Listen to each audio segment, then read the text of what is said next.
Welcome to the Real Estate Edition of That Business Show 2.0. I'm your host, Jamie Meloni, and each Thursday at 9 a.m. now, we talk real estate, which is my business, and I want to help you buying or selling a home if you're in the Tampa Bay region. So reach out to me at thathomevaluation.com to get a free home valuation, or go to jamiemeloni.com for more information on my real estate profile. We do have real estate searches and options available at thatbusinessnetwork.com under the real estate tab, where you can search for real estate and also get a free home valuation there. And more information on my real estate business is available on jamiemeloni.com. So two sites in operation in relation to the real estate edition of the program. Selling real estate now 10 years in Tampa Bay area, over 1,600 homes sold, a lot of different client relationships, specializing in the sale of bank-owned properties. Myself and my team can help get your home sold, help you find a home. So please consider me a resource. And if you're listening to me outside of the Tampa Bay region, still consider me a resource. I can connect you with one of our agents in our vast relocation and referral network. And the association, with me through the relocation network gives that agent who works with you that much more, incentive to do a great job, because they want to do a good job for the person who generated the lead for them. And so by working with agents through a relocation and referral network, you can be assured that you're working with quality real estate professionals. So it doesn't matter where you're at in the United States. If you're looking to buy a home or if you're looking to sell a home, consider me your resource.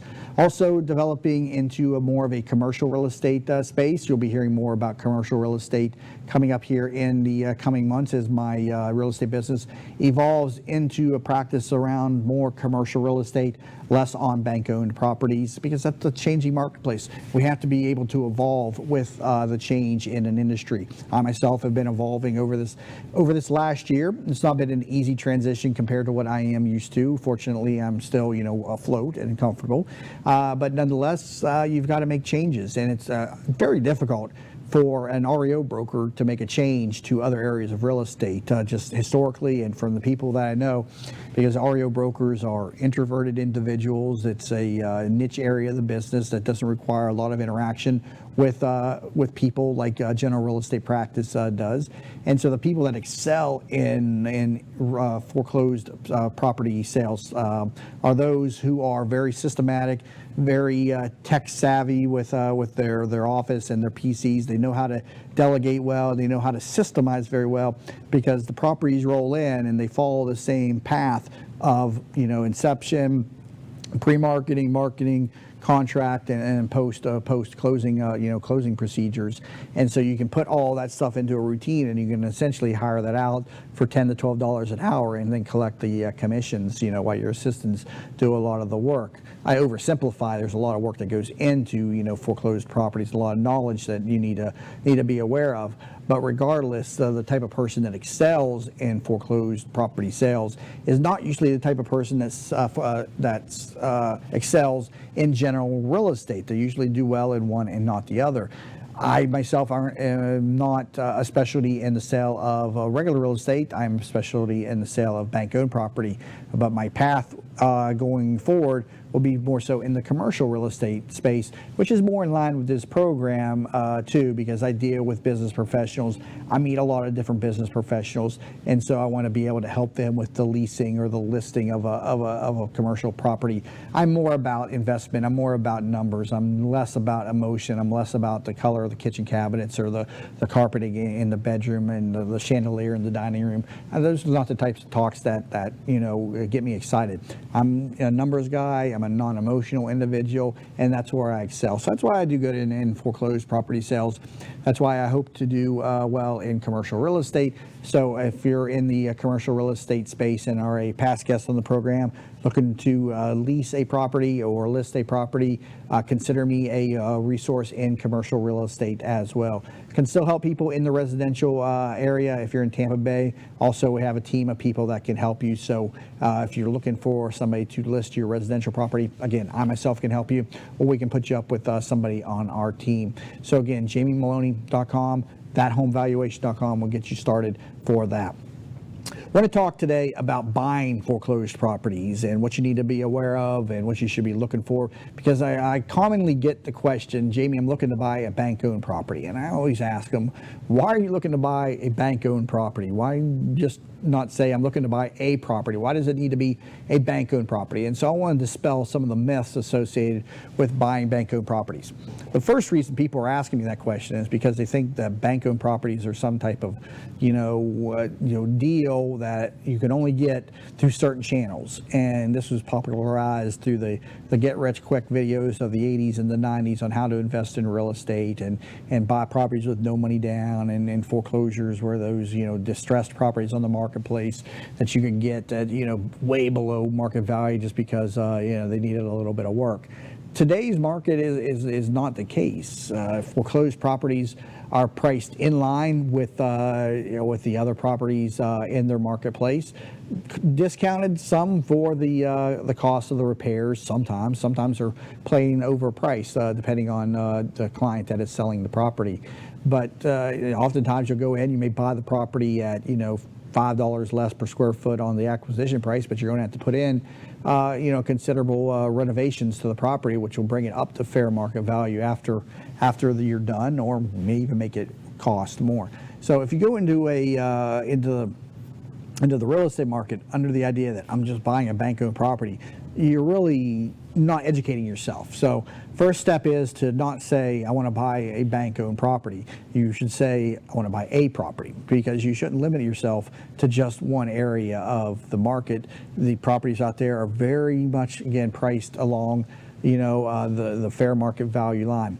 Where I think people kind of get off track, though, when they say that to me, is I think they're probably asking, or maybe trying to ask, how they can buy a property that is pre-foreclosure. And so you can either buy a property that is a short sale, that is a distressed situation where a homeowner owes more on the property than what it is currently worth, or they're looking to buy a property at the courthouse steps or through the auction process, and each county has a different process for buying the properties. And those are where you can get some deals. You can get some deals with the short sales. You can get some deals when you buy them through the auction. Much more arduous process, especially at the auction, because you need to understand real estate title. You need to have cash available on hand to close on the property within 24 hours, and that's with a 5% deposit that is already secured. And that's in Hillsborough County, by the way. If you're in other areas listening, I don't know what the guidelines are for the community that you reside in. But you've got to be able to close quickly with cash. You're not going to be able to get a mortgage.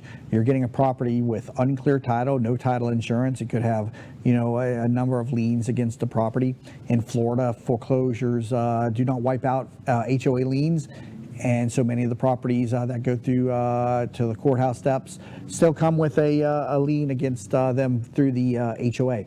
And so something you got to be aware of is how to do a title search on a property. And you can do that through title abstractors that usually work at the courthouse. But nonetheless, not a place for somebody to go who is a first-time buyer, because you really don't know what it is that you're doing, and so not where you're going to probably buy a property. If you're looking to buy a property pre-foreclosure through a short sale, then there are some opportunities, but inventory is low. The economy's improved, less borrowers are underwater. The caveat to buying a short sale is that you usually have to wait a considerable amount of times to even know if your offer is going to be accepted. See, short sales, and the practice has gotten a lot better over the last few years, but when the market was really starting to turn south in 2009 and 10, actually I should say 2007, 8, 9, 10, people in distressed situations were putting their homes on the market at a price that was ridiculously low. So if the home was worth $200,000, they would list it at $100,000 just to get interest and get offers on the table. Because if you're not making any money on the sale and you don't care how much the property sells for, why do you care if it sells for 100, 110, or 190? If at the end of the day you don't get any money in your pocket, the sales price is irrelevant to you when it's a short sale. And so you've got to go to your lender and say, I need to, I can only come up with this amount of money. And so they did that to draw attention, to get offers on the property and hopefully bid up the property through the multiple offer process. But it still, attracted a lot of people who thought they were going to buy properties very cheap, only to be turned down by the bank. If it's worth 200, the bank's not going to take 100 on the property, although they might in some situations. But again, you don't want to buy short sales unless you have the ability to wait extended amounts of time, because they do take several months sometimes to get closed, and again, they may not accept your offer. So short sales are good candidates for people that are investors or that have a long time frame to purchase. It's gotten better in the last couple of years. I mean, short sales are closing much quicker now than they were in 2008, 9, and 10, when the average realtor didn't know how to process a short sale, when the banks didn't even have procedures to process short sales. There were no systems in place. They didn't know what to do when a borrower couldn't make the money or couldn't make their payment. All they knew is either process payment or default them and foreclose. They didn't have a process for, well, what if we reduce the mortgage down to this and we agree to take less? They didn't have that type of procedure, and so many of them had to put procedures in place, or they had procedures, but only a select number of people in the banking industry or in that banking company were familiar with how to execute on them. So they had to ramp up staff.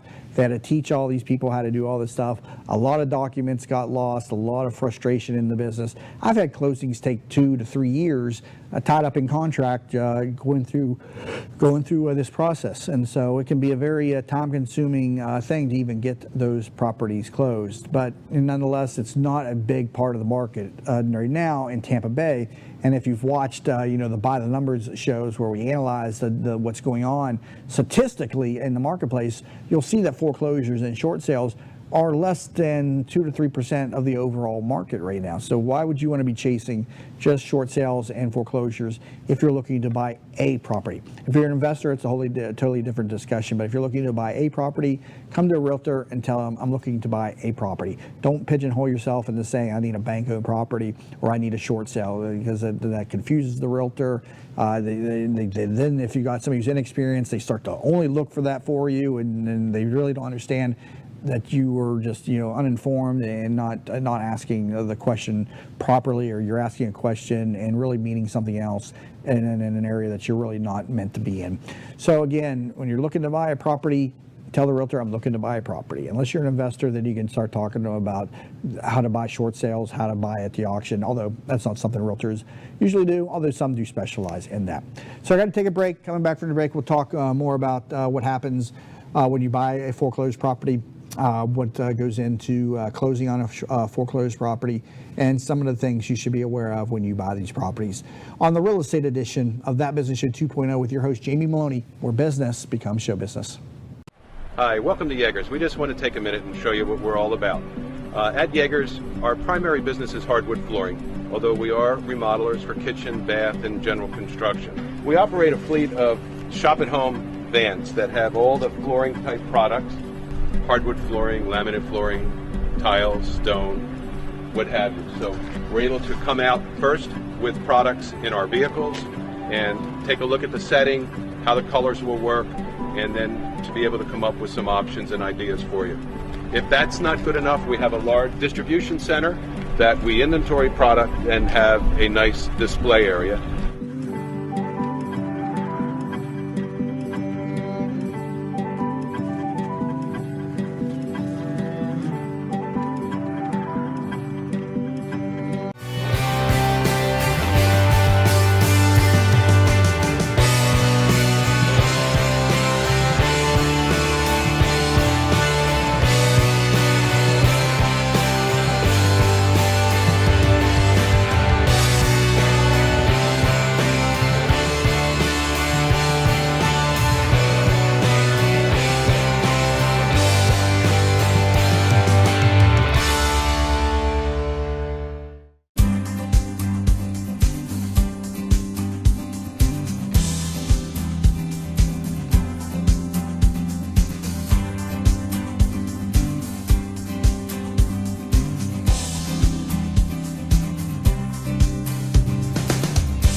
And we're back to the real estate edition of That Business Show 2.0 with your host, Jamie Meloni, where real estate becomes show business every Thursday at 9 a.m. on thatbusinessnetwork.com. And we've made the show available as a separate podcast on iTunes, so you can look for That Business Show 2.0, the real estate edition, which separates out just the real estate topics from the general That Business Show 2.0, which is a daily show where we talked with different entrepreneurs and business professionals on what it is that makes them successful, some of the failures they may or may not have, in an effort to inspire you, the business owner, to step outside of the box and to become an entrepreneur. So that is the parent show of this program, That Business Show 2.0. This is the real estate edition, which talks about my business, real estate, and again, whether you're in buying or selling a home or in commercial real estate here in the Tampa Bay region, consider me your resource. And if you'd like to come onto the program, tbsinterview.com for more information, tbsinterview.com.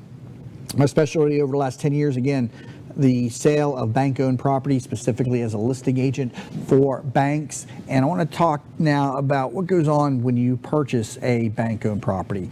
So another common misconception when people come to me and they say they want to buy a bank-owned property is they think that I know people on the inside of the bank that's going to sell them the property without it going on the market. That doesn't happen, or it happens, but very rarely. It doesn't usually happen through a real estate agent. There are people that buy properties off market through the banks directly, but it's not usually one property. It's usually pools of properties, and again, that's investment, and that's a whole other area of discussion in real estate. But if you know about that house on the corner that you've been watching, that's the perfect home for your family, and it's on the lake, and you want it for whatever reason, and you know it's in foreclosure, or you know it's already been foreclosed and it's vacant, how do you get your hands on it? I'm not going to probably be able to help you unless it comes into my inventory. What I first tell people to do is, if you're following the foreclosure and you know it's been through final judgment, you know it's gotten through the auction without sale, it's usually assigned to a real estate agent within a couple days of getting past the auction. And when the real estate agent gets the property, they're required to go check the occupancy 24 to 48 hours. And they usually, not always, but usually will put some type of notice up on the property for either a no trespassing a warning or for an emergencies call. So that's your first area of offense there, right there. It says to go to the property and look for any type of notice, but you usually don't see those until after the foreclosure has been completed and assigned to an agent. Now, don't confuse those with the property preservation signs that are on these. A lot of people I know call the property preservation companies for information on the home. When the properties are distressed, when the people are not making the payments and whatnot, the banks are going to go by and they're going to begin to do occupancy checks on the home. That's in your mortgage, and you give them the right to secure and protect the asset in the event of an abandonment. Again, that's in every mortgage that's out there. And so if you've abandoned the home, then the bank is going to start mowing the grass, although they don't always do that, but they can. They're going to come through and they're going to secure the property. They're going to check for any leaks, and they're not going to take possession. They're not going to do any renovation at that point, but they're going to protect it from any further deterioration. They have that right. They're protecting their collateral against further loss.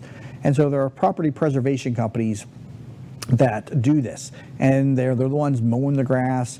They're the ones who change the locks and put it on a master key, or they're the ones who boarded up the broken window or patched the roof that is leaking, and they're going to put a notice on the front of the home. So in the event of any property conditions, please give them a call. There's three major players in this business, by the way, and this will be a tip for people that are in the contracting space or the handyman services.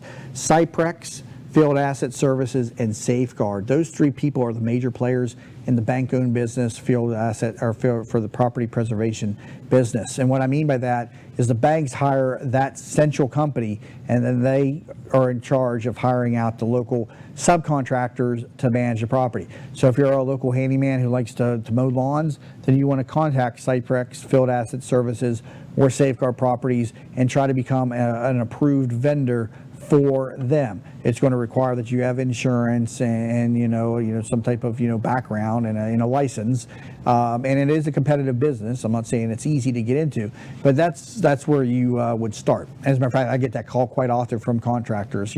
How do I help maintain these properties, or what do I need to do? And before 2007, the property preservation duties used to fall further on the real estate agent, meaning the real estate agent could assign who's mowing the lawn, who could assign who's going to tarp the roof. And we still do on some of the properties and some of the clients. But before the field service companies got involved, it was much broader and they had much more control. When Cyprex came on the scene, they began to change the marketplace, took the pressure off of the realtor, which was nice, but it also took away our influence that we had over contractors and the ability for us to give them work. So Cyprex, Field Asset Services, and Safeguard Properties are the three primary property preservation companies. By the way, Cyprex is spelled Cyprexx, Cyprex.com. I'm pretty sure that's their website. And then Field Asset Services, SafeguardProperties.com. When these companies begin to maintain the properties, they're going to put a notice up on the property.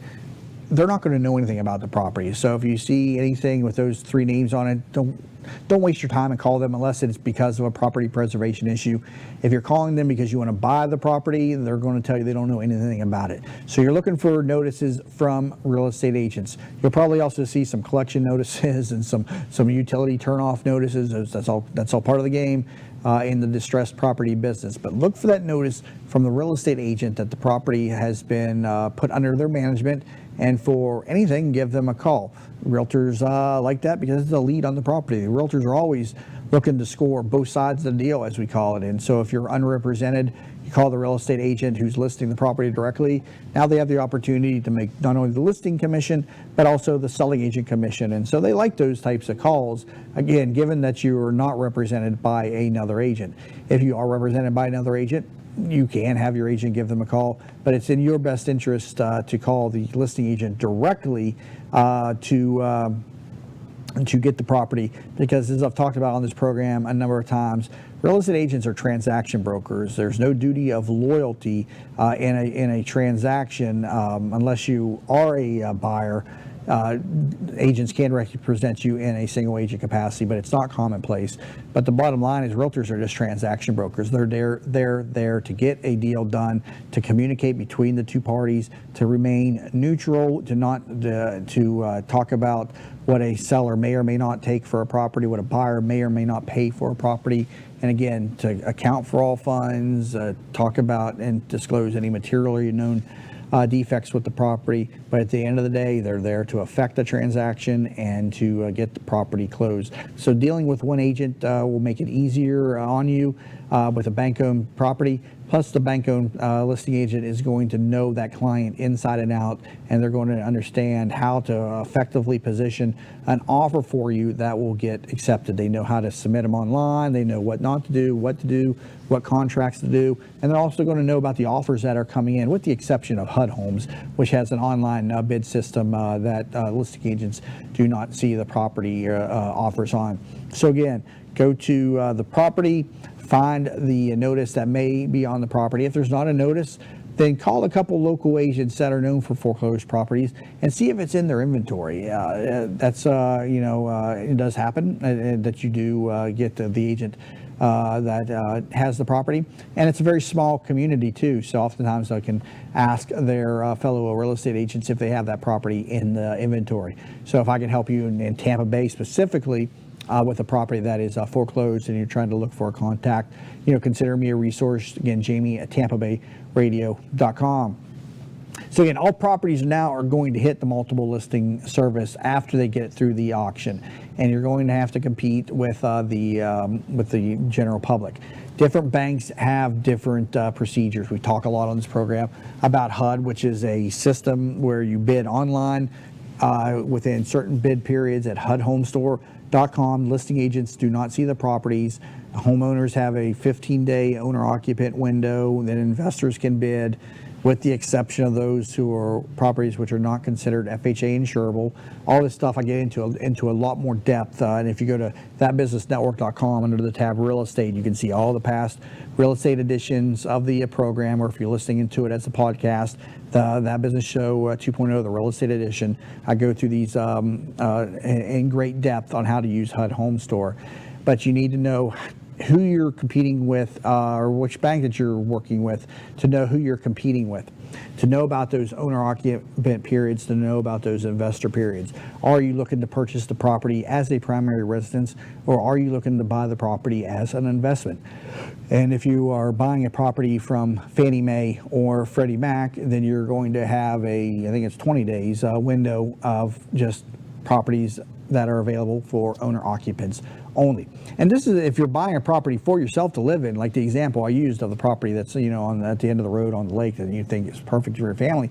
This is an advantage for you. They want home ownership. These banks and servicers are encouraging home ownership, so they block out the investor to give the homeowner an advantage so that they can go out there and get the mortgage. So the asset managers are not inclined to take just that cash offer, which, by the way, banks do prefer to take cash offers over a financed offer, because you're dealing with employees. They want their job to be as easy as possible. They're not worried about the bottom line. They're worried about getting paid and getting out of there on time and making their job as easy as possible. And being an asset manager for a bank and managing properties is not easy.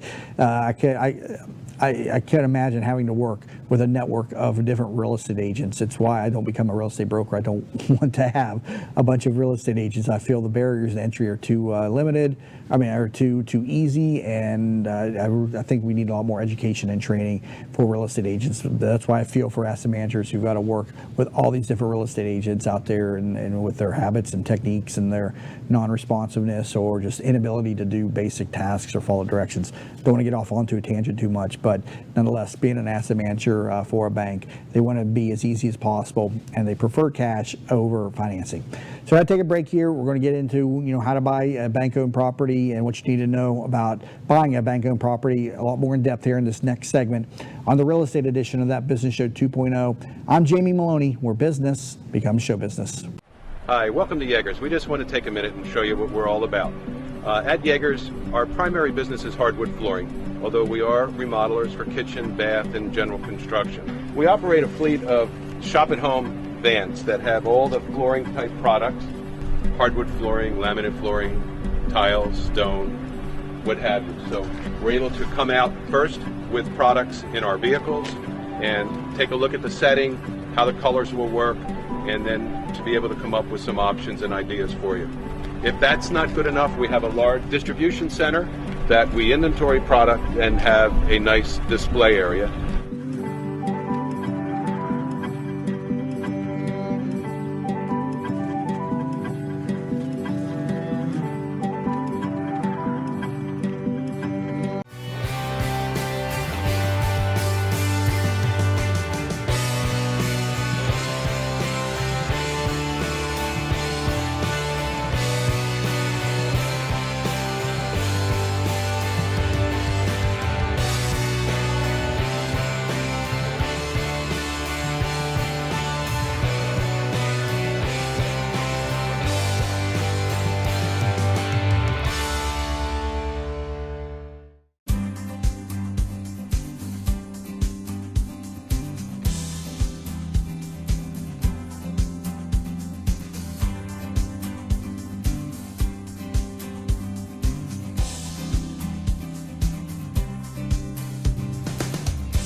Welcome back to That Business Show 2.0, the real estate edition with your host, Jamie Meloni, where real estate becomes show business on Thursdays at 9 a.m. ThatBusinessNetwork.com, where we talk all about real estate, which is my passion, which is my craft, which is my career, in addition to being a podcaster and former radio show host with That Business Show, now That Business Show 2.0. So we're talking about buying bank-owned properties today and what's involved in the process of buying them, how to position yourself for getting in there and getting one of these offers accepted. And so, you know, like I said, finding out that the property is available for sale is the next step that we're getting into in that last segment. And so now the property is on the marketplace. Are you an investor? Are you a homeowner? And are you an eligible bidder? We're talking about that. Fannie Mae, Freddie Mac, 20 days to wait. If you are an investor, giving an advantage to the homeowner. HUD properties, again, a 15-day wait, with the exception of those that are non-FHA insurable, a 5-day wait. But let's say that the property is available to you. What do you need to do? Step one is you need to make sure that you're fully approved for a mortgage. I have stressed this on probably over 5 dozen shows when I'm talking about real estate. If you're buying with cash, great for you. You're a very lucky individual, and you have a tremendous advantage over probably 90% of the public. But the other people that are buying a mortgage, you can position yourself to compete better with that cash offer simply by getting yourself fully loan approved, and that's not a pre-qualification letter. A full loan approval means that you have submitted all your documents, all of your W-2s or your tax returns to the underwriter, and they've signed off on you and says that, okay, there's no problems with you, your debt to income's in line, your income's all good, there's no issues with alimony, child support, or your credit that is going to derail this transaction. The only thing that may derail the transaction is the property that you're trying to buy, the collateral itself, because 2 things are involved in getting a mortgage. You've got to be approved, and the collateral of the property that you're buying must be approved.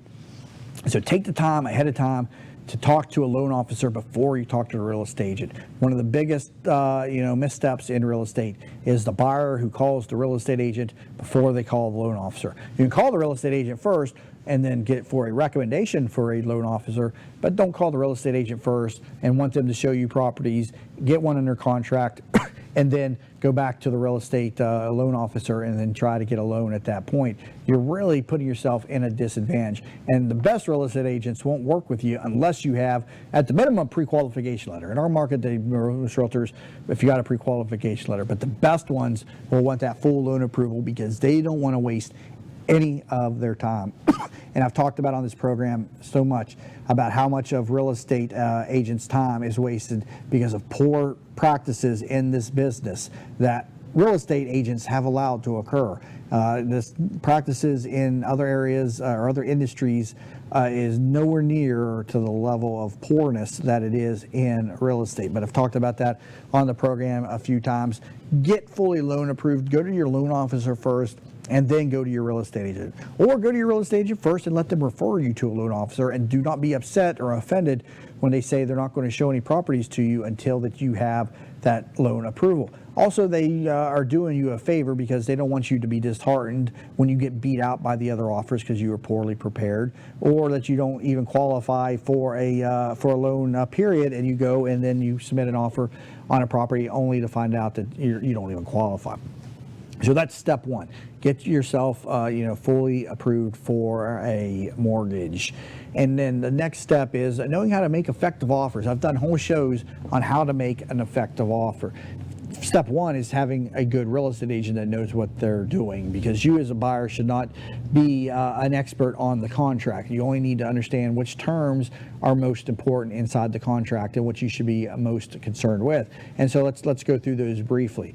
Number one is the closing time frame. The banks don't want to hold these properties for long, so anything in excess of 30 days is going to be knocked down a few rungs on the ladder for consideration. So 30 days or less. And again, this comes back to the full loan approval. If you have that full loan approval, you're going to knock off 2 weeks of closing easily, because it takes usually 2 weeks to get to the appraisal portion, and that's on a good file, before they even begin to look at the asset. Like I said, when people go to get a mortgage on a property, step one is to approve the buyer, because they don't want to order the appraisal until they know that the borrower is approved, because if the loan officer finds out that the borrower does not meet the guidelines for the mortgage, they don't want the buyer to be out $400 or $500 for the cost of an appraisal. And so that 2 weeks there, you lose in a closing transaction, or in closing a transaction, if you're not fully loan approved. So if you are, then you can shorten your time frames to as little as 14 days. And they give that away as soon as the contract's executed. You can order that appraisal. That's usually a 6 to 7 day process from the time the appraiser gets out there, does the report, and sends it in. Again, that can be more or less depending on the market, depending on the appraisers and the supply and availability of them. But that's usually 7 to 10 days. Once that appraisal is done, and as long as there's nothing on there that is a red flag, you can close. And that is given that you don't hit a title problem, which I will talk about here in a second. But again, you're fully loan approved, the asset is fully approved, and now it's on the seller to produce clear and equitable title so that they can convey the property via a special warranty deed. That should also be expected in the transaction, the use of a special warranty deed. Don't get hung up on the general warranty deed, and I'm not getting that. And banks always convey the property via a special warranty deed. And you're asking, I don't know anything about this anyways. What are you talking about? Property is conveyed via 3 different types of deeds, or 3 specifically commonly used deeds. The general warranty deed, special warranty deed, and the quitclaim deed. So what are these? The general warranty deed is what the general public is going to use to convey the property. At closing, the seller signs the deed over to the new owner. That's public record that they are the owner of the property. It's the title to the car, for instance. General warranty deed assures that the new owner of the property that they are getting, a property clear and free of any encumbrances, going back as far as time will allow. So basically, they are ensuring title on a personal level to you that they did nothing to encumber the property during their ownership and the ownership there prior to. The difference between that and a special warranty deed is that the person making the guarantee is saying that we are guaranteeing that we've done nothing to encumber the title of this property during our ownership, which means, I don't know what's happened before, that's on you. But special warranty deed only takes responsibility from the time of ownership up until the closing. Quitclaim deed guarantees you nothing. It doesn't even guarantee that I own the home that I'm selling to you. So a quitclaim deed should only be used for investors who understand the different reasons why to use quitclaim deeds, and I'm not going to go into that in this topic. Also, to bring people on and off title, quitclaim deeds are used. That's a whole other area, and it can be a fairly deep discussion of real estate because it involves a lot more law and legality. But for purposes of conveying a bank-owned property, they're going to use a special warranty deed. Now you're saying now, well, Jamie, I need guarantee that there's no encumbrances on the property prior to their ownership too. And so this is where I say you don't get hung up on the type of deed that is used because it's a moot point, because you're going to get title insurance on the property, or at least you should. And it's rare not to get title insurance, especially on a bank-owned property. They're going to require it be closed through a title company when the properties are on or being sold through the general MLS. At auction or off market, that's a whole other area of marketplace. But the properties that are sold through the banks on the multiple listing service are going to go through a title insurance company, being conveyed via a special warranty deed, which the seller guarantees you free and clear title during their length of ownership. The title insurance protects you from free and clear or from any encumbrances prior to the ownership of the bank. And so that right there makes the type of deed that is used really a moot point. And I've had this discussion with attorneys before, that why are these different types of deeds even talked about when you have title insurance out there? I mean, is it a situation to a title insurance company that if a seller uses a special warranty deed versus a general warranty deed, that the title company then has grievance against the seller and can say, well, we were relying on your statement that through the deed that you did not encumber the property at any point and that nobody had encumbered it prior. I don't know. It's not something I have ever gotten a clear answer on, that if the type of deed is more of a relationship between the title company and the seller itself. But from a buyer's perspective, from your perspective buying this home, the conveyance deed of special warranty should not be of concern to you. Some people do get hung up on that, by the way. They want the general warranty deed, which is commonplace in market retail transactions, but not common with the bank property. So expect a special warranty deed. Keep your inspection period low. Inspections, and this is how I always tell people to do their inspections. Start with a small amount of days. Make sure you know if you've talked to an inspector that you want to use and that they're available, because you may lose 4 or 5 days until they're available.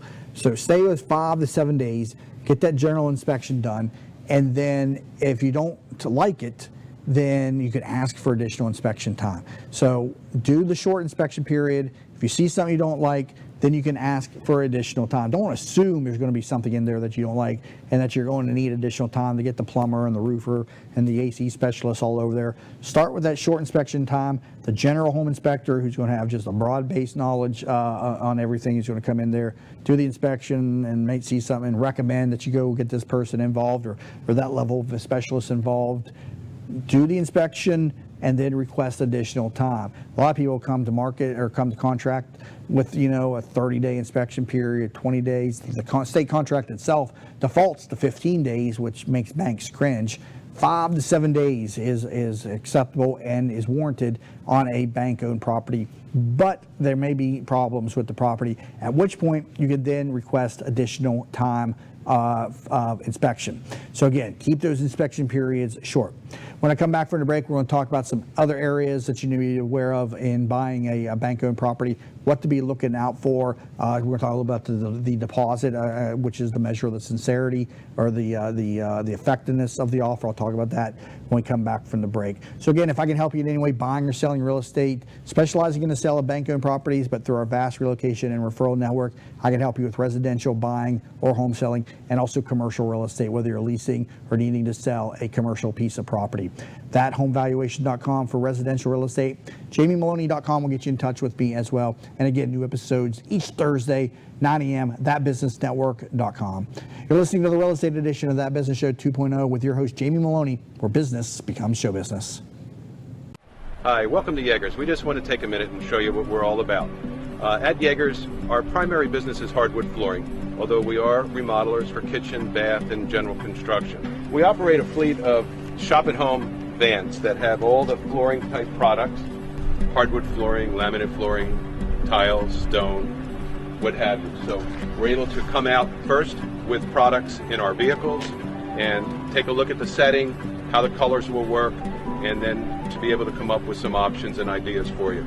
If that's not good enough, we have a large distribution center that we inventory product and have a nice display area.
Welcome back to the Real Estate Edition of That Business Show 2.0 with your host, Jamie Meloni, where real estate becomes show business on Thursday, which is in addition to our weekday show, That Business Show 2.0, where business becomes show business, as we talk with many different entrepreneurs, business owners and professionals about their businesses, their successes, their failures, and what it is that makes them tick, in an effort to inspire you to step outside of the box and start a business, start an organization, start a nonprofit, do something that differentiates yourself from the others, because we all have greatness within us, so we want you to experience that as well. So again, we appreciate you listening, we appreciate you watching, we hope we are inspiring you, and if we've done in any way to help you grow your business or inspire you to start a business, please share that with us. We'd love to know that we're influencing and helping others. Reach out to me, Jamie@TampaBayRadio.com, or just subscribe and leave a comment on iTunes. That right there is probably one of the best things that you could do to help the show grow. And also, by doing that now, we make you a show supporter of the program, meaning that on thatbusinessnetwork.com, underneath resources, there's a tab that says show supporters. On there, when you leave a review, we put a card up there with your picture on it, with a link to your website and a short little bio about yourself, so you get a backlink to your business and a promotion from That Business Network and That Business Show, simply by leaving a review on iTunes. An appearance on the show is not required, but you also get a show card as a thank you for doing that. Today, talking about how to buy bank-owned properties, and we're talking about the offer process. This is after you've found the property and it's hit the market, and now you're competing with the other people. How to make an effective offer, and so we need to talk about the deposit. This is the money that you're going to put on the table that is going to act as a good faith that you will complete the closing on the transaction. A lot of people just want to put a small amount of deposit, which is really the measure of the sincerity of the offer.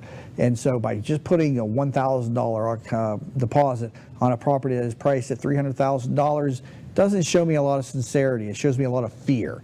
And so if you want that property, it tells me that, number one, I think you don't think you're going to be able to close, whether it's because of you, whether it's because you see something in this property you don't think is going to pass inspection. That deposit tells me a lot about what you're thinking about this property. If you're an investor and you only have so much funds to spread around, that's a whole another discussion. I understand if you got 15 offers out on properties, you can't be tying everything, all your money up in deposits. But for you, the homeowner, you want to save up a good deposit, because that will position your offer as a much more sincere and effective offer in the eyes of the seller, especially the banks. They look heavily at that deposit. And a little secret about the industry, they rarely keep the deposits. I mean, they can, so don't say Jamie says they don't keep deposits. They do, but I've closed 1,600 homes. I've probably had another 500 failed transactions, which is just par for the course in the bank-owned business, for people going under contract and then say never mind. I mean, that's just real estate. When you have those that happen, the banks almost always will give the money back to the buyers, because they don't want any type of legal battle. They don't want any bad PR. And at the end of the day, what's an extra $1,000 to Bank of America? It's not. They'd just rather cut the ties with the transaction and move on. But in some cases, they will keep the deposits, even when the buyer is at fault egregiously and should lose their deposit because of the way they jerk the transaction around. But still, make a good, effective deposit. It's very unlikely that you're going to lose the deposit anyways. So, plus that deposit is applied to the purchase price of the property. So at closing, if you're required to bring $5,000 to close, you've got $3,000 in escrow, then you only got to bring another $2,000 to close. So the deposit goes towards your cash to close. It's a measure of the success, sincerity, and your ability to want to close that transaction. So again, in a short inspection period, 5 to 7 days, a deposit that is respectable. And so what you're saying, okay, what type of deposit should I make? Cash offers 10% is the standard of bank properties. So whatever it is, 10%. If you're making an offer up to $100,000, it's usually $1,000. When you get above that, you probably want to be at least $2,000 to $3,000. There is no rule of thumb. You can offer $10, but there's got to be some type of deposit to make a contract effective. You can't ever have a zero deposit, or else the contract is irrelevant. There's no offer of consideration to make it invalidates the contract. That's legal talk right there. But that's how you position your offer effectively. Keep out all the special terms. If you've got something in there that says, I've got the contingency of a home sale, which is a common question. My home has to sell before I can close on this property. That's common, and that's understandable. A lot of people are in that boat. They've got their home on the market. They want to sell their home first before they can buy the new home, because they need the proceeds from that sale. And in retail real estate, that's common and that's acceptable. Banks don't like that. As a matter of fact, it's almost an across-the-board policy to reject that term and that condition outright. So don't even ask if they could have the right to cancel in the event that their home sale does not conclude. Again, banks are looking for clean sales. They're looking for easy deals. They've already went through the ringer with this property to begin with. Now you're dealing with an asset manager who again has to deal with real estate agents all day long, who's frustrated, who's dealing with stuff at a distance. I mean, imagine managing properties that you can't actually go to the property to engage with. To me, I think that's a challenge. I would not like to do the job of an asset manager. I like doing the real estate work where I can go to the property when there's an issue. I can drive over there. I can look at it. I can see the damage. I can see what's happened. Asset managers have to look at pictures all day, and they have to rely on the information that they get or don't get from their clients, the real estate agents. And so it's a challenging job. And so they want to make the offer and closing process as easy as possible. And so if you're giving them convoluted offers with a lot of terms, if you're giving them a lot of riffraff with the contract, they're just going to reject the offer. And again, they're going to go for those cash offers, which are much more competitive versus offers that have a lot of terms. Also, if you're an investor in the area, don't make a name for yourself by lowballing every property. That right there gets you a black eye with the banks. They all know those people are. They know also the people that make continual offers, get them under contract, and then do not close. Those are your flippers. Those are the people that ask for high inspection periods and offer very high prices on property in comparison to what other investors have. And so what that means, that's a red flag for banks and for realtors when they offer a property and they want a high inspection time, because they're trying to sell the property while they have the property under contract. So they're trying to either do a double close, or they're trying to do an assignment of contract where they give the contract to somebody else who's agreed to pay them an extra $5,000 over and beyond the price that they have the property under contract for. Banks do not allow assignments, so don't even come to them and ask them. So there's a specific place in there, whether it's assigns and remains liable or assigns and cuts themselves clean from the property. There's a couple different options for that depending on the contract that you're using. No type of an assignment is allowed. Some people even put that in the name of the buyer. John Doe and/or assigns. When you do that, it's an automatic rejection on a property. So good realtors are going to advise that you're not going to get an offer accepted if you need an assignment. And so assignments are a great area of real estate to make some money if you're an investor, but you can't deal with the bank-owned properties with assignments. You can deal with off-market, you can deal with retail, you can deal with investor-to-investor type of stuff with that and make some money at that. You get a property under contract and then you sell it and then you make more money on it. But there's some gray area in here too, because these investors who buy these properties and then they begin to market it immediately at contract, they start to market the property. They start to put the property up on Craigslist and different sites, and they don't even legally own the property. And so a lot of the banks push back on that because they don't want their properties being marketed by people that are not the owners of the property. And so you can be charged, or not charged, but you can be served with cease and desist letters in the event that you are trying to sell a property that you are not officially closed on. But in our area, and I'm sure a lot of areas, it's a very common thing to do. So Craigslist, just another area where I talk about staying off of a lot of bad deals and a lot of bad people that are on there. But that's the number one place where investors go to sell their properties when they have them under contract. And it confuses people because then you, as a consumer, see this property available for sale. You drive by it and you see that there's a for sale sign in front of the yard with Coldwell Banker on it. You call the number and you get me. And you say, are you selling this property? Then I tell you, well, it's under contract with so-and-so. And like, well, that person is trying to sell it to me. How are you selling it? And so I got to explain to them, this area of real estate where people contract properties and then put them on the market in the hopes of trying to get a higher price. And then they do what's called a double closing, where they close at the same time with another buyer. And it's a little bit of a confusing process. Not a lot of title companies will do that, but in essence, they just take brief possession of the property and be able to pass it over to somebody else through a two-party or through a double closing. There's also investment groups out there that'll fund these double closings. They don't ever actually give you the money. They give you the money at closing when it's needed, but that's only if the other closing is also ready.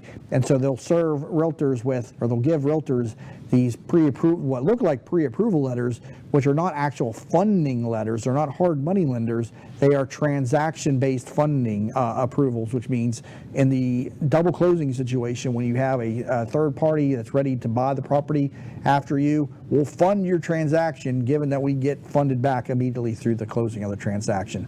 That was just another area of real estate that can confuse banks and confuse realtors, but that's called transactional-based funding, and not too much of a player these days, but I have seen that in the past in real estate.